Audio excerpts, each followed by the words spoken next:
Bonjour à tous. Je vous propose de démarrer ce webinaire sur le sujet privacy et dédié plus spécifiquement à l'optimisation des taux de consentement. Avant tout, je vais me présenter et présenter Pierre-Adrien. Donc, je suis Pierre-Éric Beneteau, je suis Senior Manager chez Converteo et je m'occupe de l'offre Privacy et Marketing Post-Cookie.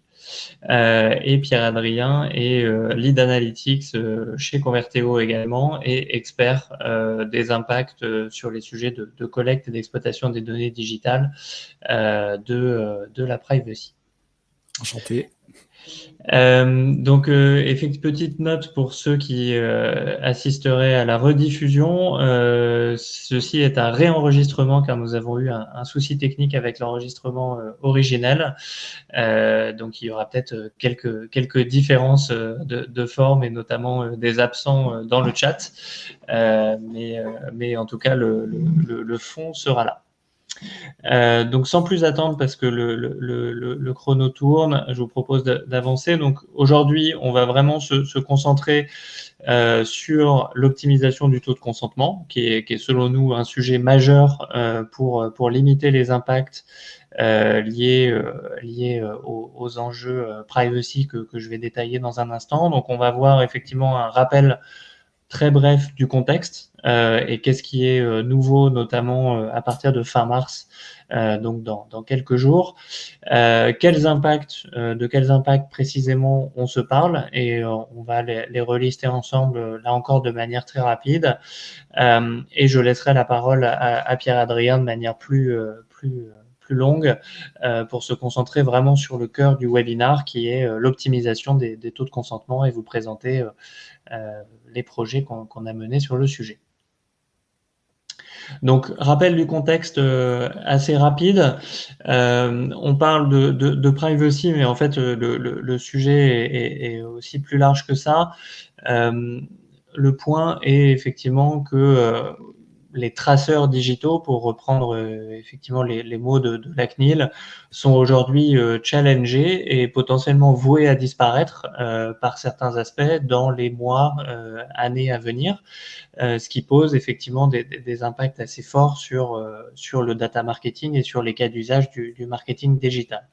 Donc il y a trois facteurs d'enjeu, trois facteurs d'impact majeurs à prendre en compte. Le premier, il est éminemment d'actualité, c'est le facteur réglementaire, avec l'entrée de nouvelles lignes directrices de la CNIL, l'entrée en vigueur le 2 avril de lignes clarifiées sur la gestion des cookies et notamment le recueil de consentement, qui devient obligatoire pour la quasi-intégralité des cas d'usage.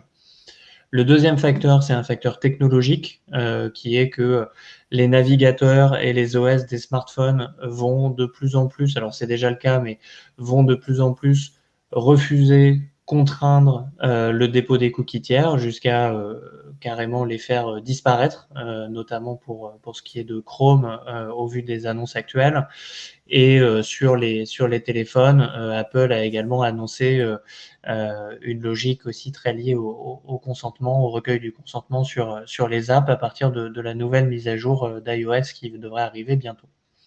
Et le troisième facteur, il est comportemental, c'est effectivement la montée en puissance des ad blockers et des solutions qui peuvent bloquer tout ou partie des traceurs digitaux, qui sont de plus en plus utilisés. Alors, c'est difficile d'avoir un chiffre vraiment précis, mais on estime en France à 30% du trafic Internet qui serait ad-bloqué, et ça monte à des proportions importantes, ça monte à 50% pour des populations plus jeunes.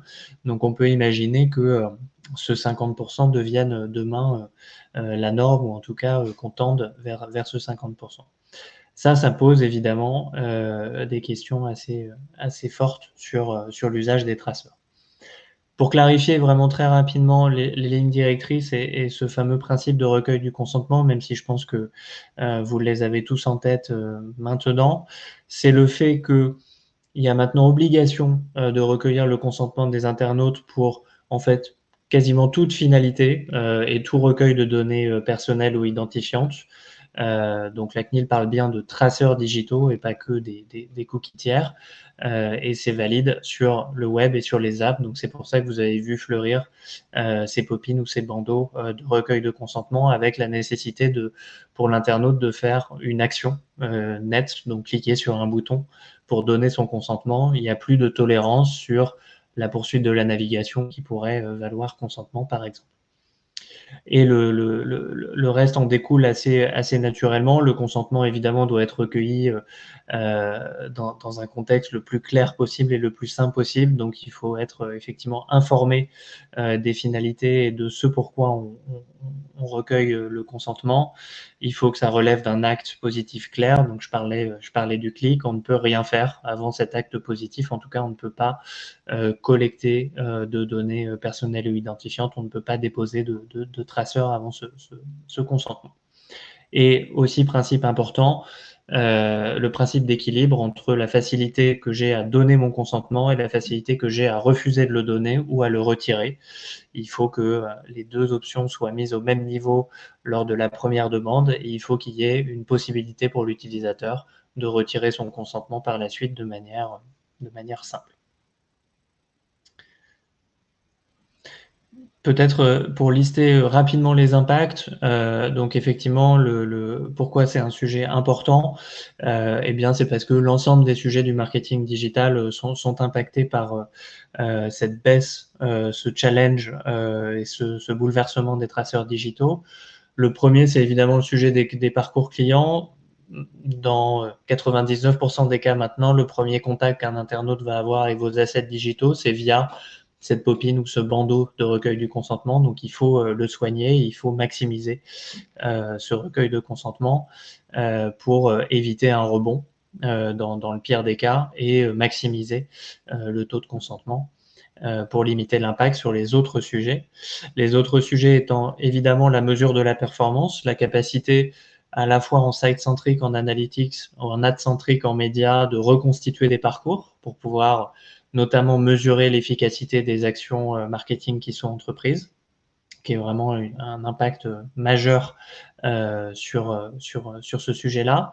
Le deuxième autre territoire qui est très lié à la mesure de la performance, c'est l'activation, la capacité à cookifier des audiences, constituer des audiences et à pouvoir les recibler sur les différents leviers, qui va être aussi bouleversé puisque tout simplement les volumes qui vont être cookifiés vont naturellement se réduire du fait de cette soumission au consentement.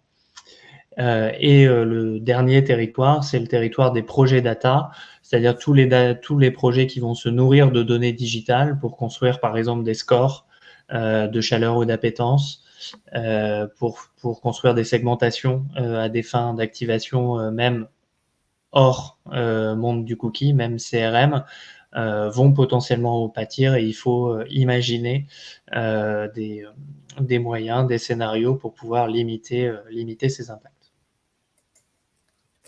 Du coup, pour illustrer le propos de Pierre-Éric, et notamment des problèmes et des impacts que pourra avoir cette nécessité de recueil du consentement sur la mesure de la performance, je propose ici de prendre l'exemple d'un traceur que je déposerai sur mon site et qui me sert à mesurer la performance d'une campagne display pour optimiser ma stratégie d'enchère. Dans mon exemple, les personnes arrivent sur mon site, donc là j'ai 10 personnes, j'en ai 9 qui consentis, et du coup pour un volume qui m'a coûté par exemple 1 €, je mesure 5 conversions, soit un ROAS de 500 €. Maintenant, dans un monde post-31 mars, imaginons que j'ai 50% de mes visiteurs qui n'ont pas consenti, et que du coup, parmi mes 5 conversions finales, il y en a 2 visiteurs que je n'ai pas pu mesurer parce qu'ils n'avaient pas consenti. Et bien, dans mes reportings, je me retrouve avec 3 conversions mesurées, soit un ROAS de 300 € au lieu d'un ROAS réel de 500 €. D'où effectivement le problème principal posé dans la continuité du reporting.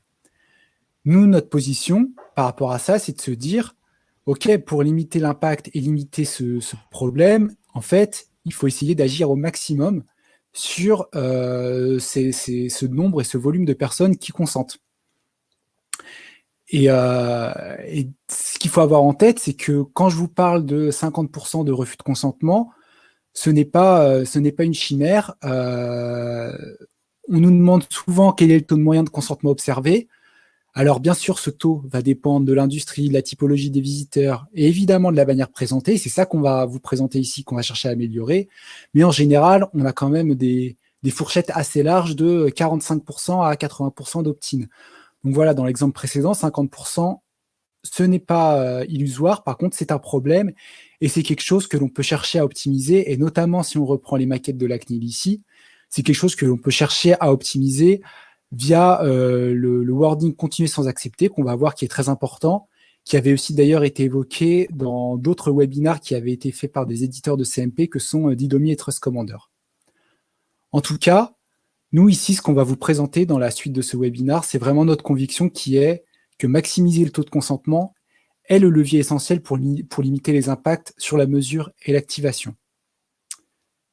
Ceci étant dit, maintenant, comment ça se passe en pratique ? En pratique, un bandeau de consentement et un bandeau cookie, c'est une somme de composantes que l'on peut optimiser et qui vont donc être attestées.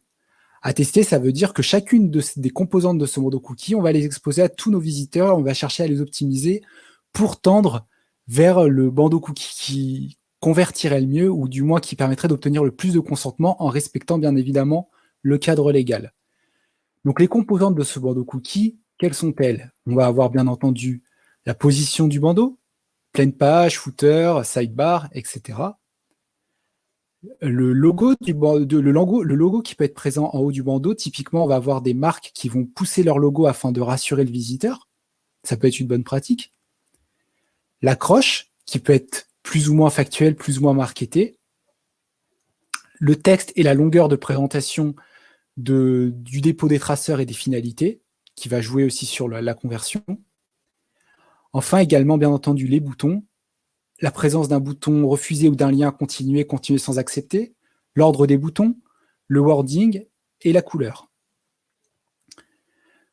Toutes ces variations bien combinées, et ça c'est des tests que l'on a fait, que l'on a observé chez nos clients, peuvent nous mener jusqu'à 15 ou 30 points de conversion supplémentaires, ce qui évidemment n'est pas neutre dans cette obtention du consentement. Parce que si je reprends mon exemple précédent, ça voudrait dire que peut-être que j'aurais 80% de mes visiteurs qui consentissent, et derrière, mon problème de ROI ou de ROAS, même s'il demeure, devient plus facile, on va dire, à recalculer et à compenser qu'une perte sèche de 50%, par exemple, dans la mesure. Donc concrètement, comment mener ces tests et quelles sont les idées de tests que l'on peut avoir ? Donc pour cela, je vais m'appuyer à la fois sur des exemples de webinars partenaires, sur des exemples que l'on a menés chez nos clients et également sur des exemples du marché. Premier exemple, c'est un exemple qui a été évoqué dans un webinar mené par Commanders Act. Si vous voulez, vous pouvez le retrouver facilement sur Internet en allant sur le site du partenaire. Commanders Act présentait les différentes positions et les impacts du positionnement du bandeau de consentement sur le consentement. On voit sur les 4 formats présentés ici que le bandeau pop-in simple, qui en quelque sorte va forcer l'utilisateur à faire un choix, était celui qui, selon eux, offrait la meilleure performance. Et c'est aussi des choses que nous avons constatées chez nous. Là où le bandeau, typiquement le bandeau footer, avait tendance à un peu sous-performer parce que les visiteurs pouvaient l'ignorer potentiellement. Pareil sur le bandeau incluant la Privacy Center, ça c'est un test qu'on a mené, il avait aussi tendance à sous-performer et nous notre interprétation c'est qu'en fait c'est peut-être ça propose trop de choix et du coup l'utilisateur va peut-être avoir tendance à fine-tuner son paramétrage pour refuser le dépôt de cookies et de traceurs. Donc ça c'est un premier exemple sur la position du bandeau où la pop-in simple a tendance à surperformer. De notre côté, je vais vous exposer des protocoles de test que l'on a fait pour des clients et en l'occurrence un acteur de l'assurance. On est parti sur les deux premières variations qui permettaient d'évaluer l'impact de la taille du texte sur la popine et sur le taux de consentement. Ce qu'on a vu, c'est que dans la première variation à gauche, qui a un texte plus long que la variation à droite, on avait un taux de refus plus bas, donc ce qui est ce qu'on cherche à optimiser. Donc, première best practice qu'on avait tendance à observer, c'est que la popine avec un texte plus long avait tendance à minimiser le taux de refus. Ensuite, on a continué nos tests en jouant cette fois sur la disposition et l'ordre des boutons. Ce que l'on retrouve en testant plusieurs variations que vous retrouvez ici, c'est que les deux variations où on a les deux boutons refusés ou acceptés dans les deux ordres posés de façon symétrique à l'horizontale avaient tendance à représenter un taux de refus le plus faible. Et donc, c'est ces variations qui l'emportent. On continue nos tests, et là, on s'est dit, si on augmente les choix, si on augmente encore la longueur du texte, mais cette fois avec des boutons symétriques, qu'en est-il? Là, ce qu'on retrouve, c'est qu'un texte plus long et avec plus de possibilités de choix dès le premier niveau a tendance à sous-performer. Donc, on va plutôt rester sur cette variation-là. Enfin, un dernier test qui a été très pertinent, c'était celui du wording et du bouton « Continuer sans accepter ». Que là, on mettait soit en haut à droite, soit en bas. Et ben, on se retrouve cette fois-ci avec un taux de refus encore favorable avec cette variation-ci, avec le bouton « Continuer sans accepter ». Donc, ce qu'on voulait vous montrer ici et ce qu'on a fait chez nos clients, c'est qu'entre un premier bandeau cookie pas optimisé par défaut et un bandeau cookie optimisé, on pouvait passer de 37 à 17% de taux de refus, ce qui devient très acceptable pour continuer à faire sa mesure marketing et tous ces cas d'usage marketing comme avant. Donc voilà, c'est vraiment, on vous encourage, on vous recommande d'aller dans cette démarche de test que vous pouvez mener très facilement en intégrant toutes vos variations, soit dans les CMP directement, donc dans les outils de gestion du consentement, soit en combinant une CMP et votre outil de test favori. Pour ne pas en rester uniquement à notre exemple, on voulait aussi vous présenter des exemples qui ont lieu sur le marché et qui peuvent vous inspirer pour vos tests. Un premier exemple, c'est celui de Leclerc qui vise plutôt, lui, un petit bandeau avec des boutons tout refuser, tout accepter, strictement au même niveau et de la même forme marketing. Donc, c'est des choses après à tester à la performance, mais là-dessus, de mon point de vue, je ne vois pas de contre-indication et pour moi, ce bandeau est totalement respectueux des attentes de la CNIL. Mais après, c'est à tester en termes de performance. Un autre exemple, intéressant aussi, celui-ci, c'est celui du Figaro, où là, on va voir le retour du bouton « Continuer sans accepter » avec derrière de CTA, tout accepter et réglage, ce qui semble aussi être conforme aux maquettes que l'on voyait dans les recommandations de la CNIL et qui, d'après nos tests, c'est typiquement ce genre de variante qui a tendance à performer. Un troisième exemple intéressant, cette fois, c'est Orange, où on va voir l'apparition du logo, certainement pour rassurer et augmenter le taux d'acceptation et minimiser le taux de refus. Donc, c'est aussi des pratiques qui s'envisagent. Enfin, pour aller un peu plus loin que simplement les variations sur le bandeau, ce qu'on a vu aussi apparaître, et là, ça recouvre plutôt le cas des publishers, c'est la capacité à présenter un bandeau post-refus afin d'encourager le visiteur et de faire de la pédagogie pour quand même l'encourager à consentir en lui expliquant pourquoi. Et s'il ne consentit pas, à lui expliquer les alternatives que les publishers peuvent offrir, notamment ce qui est le modèle de l'abonnement. Et là, on voit les deux exemples de l'équipe du Monde qui, eux deux, poussent l'abonnement ou l'acceptation des cookies, sachant qu'au niveau de la CNIL, a priori, ces démarches sont plutôt bonnes dans le sens où ces sites publishers ont vraiment une alternative à proposer à l'utilisateur. C'est si vous n'acceptez pas les cookies, au moins abonnez-vous, car sinon vous mettez en danger notre modèle, notre business model. Donc voilà tous les exemples que je voulais vous présenter, et je vais laisser Pierrick reprendre la parole pour un peu synthétiser les bonnes pratiques issues de tout cela. Merci Pierre-Adrien. Donc effectivement, on a essayé de synthétiser ici quelques pistes qui, d'après nos tests, performent et qui sont encore une fois peut-être un moyen de vous faire gagner du temps dans vos procédures de test et dans la définition des variantes, mais qui doivent aussi être testées dans votre contexte, puisque chaque audience liée à chaque audience au pluriel, liée à chaque marque, chaque entreprise est aussi unique d'une certaine manière. Donc les performances, évidemment, entre les variantes peuvent varier. Donc, effectivement, ce qui semble se dégager, on l'a vu, c'est que la popine pleine page semble se dégager en état de l'art du marché et en best performer dans les tests que l'on a menés, avec un sujet de contraste entre cette popine et le reste de l'écran, donc avec un fond semi-opaque qui masque le site pour bien souligner le fait qu'une action sur cette popine est nécessaire et que le choix de l'utilisateur est effectivement indispensable pour continuer. Ça, c'est une contrainte réglementaire qui peut être adressé par un CTA, notamment continuer sans accepter, qui est une variante au bouton tout refuser qui figure dans les maquettes de la CNIL et qui, du coup, à cet effet, peut être considéré comme compliant et certainement une des variantes à tester versus un bouton tout refuser.